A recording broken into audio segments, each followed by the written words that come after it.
వృశ్చిక రాశికి గనక చూసుకున్నట్లయితే ఈ లగ్నం కావచ్చు, ఈ రాశి వారు కావచ్చు, దాదాపు ఒక 1.5 ఇయర్స్ నుంచి గనక చూసుకున్నట్లయితే గురు బలం, గురు అనుగ్రహం లేకపోవడం వల్ల హెల్త్ కావచ్చు, బిజినెస్ కావచ్చు, ఫ్యామిలీ కావచ్చు అని విశేషంగా కొన్ని వెల్త్‌కి సంబంధించి ముఖ్యమైన విషయాలు కావచ్చు, చాలా స్ట్రగల్ అయితే చూడడం జరిగింది.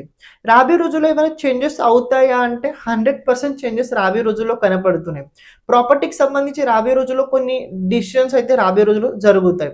అండ్ ఇంకో విషయం తెలుసుకోండి. 9వ భావంలో దేవుగురు బృహస్పతి పైగా ఉచ్చ స్థానం లోపల పంచమాధిపతి సెకండ్‌లో 9th హౌస్‌లో ఉండడం ఇది చాలా మంచిది.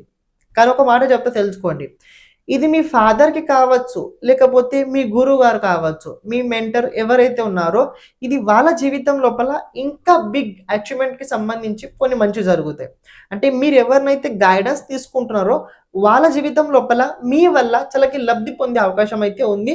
మీ వల్ల వాళ్ళకి ఏదైనా కొద్దిగా మేలు జరిగే అవకాశాలు ఎక్కువగా ఉన్నాయి. అంటే చెప్పాల్సిన ఒక విషయం తెలుసుకోండి. మన వల్ల ఇతరులకు కొద్దిగా మంచి జరిగితే ఆటోమేటిక్‌గా తర్వాత దానికన్నా ఎక్కువ మనకు కూడా మంచి జరుగుద్ది. ఈ ఫార్ములా రాబోయే రోజుల్లో మీ లైఫ్ లోపల చాలా గట్టిగా అయితే ఉండబోతుంది. అండ్ ఇంకోటేంటంటే ఈ దేవుడు బృహస్పతి ప్రభావం గనుక చూసుకున్నట్లయితే చాలా ఉండబోతుంది. ఏ ప్రకారంగా ఎలా, ఎక్కడ పూర్తి వీడియో చేయడం జరిగింది. కింద లింక్ ఉంది. కుదిరినట్లయితే మీరు చూడడానికి ప్రయత్నించండి. కానీ తప్పకుండా చూడండి. ఎందుకంటే చాలా రోజుల తర్వాత మీ రాశికి సంబంధించి కొన్ని ముఖ్యమైన విషయాలు చెప్పడం జరిగింది. అలాగే మన ఛానల్‌ని ప్రతి ఒక్కరు సబ్స్క్రైబ్ చేసి పెట్టుకోండి. సర్వం శివార్పణమస్తు.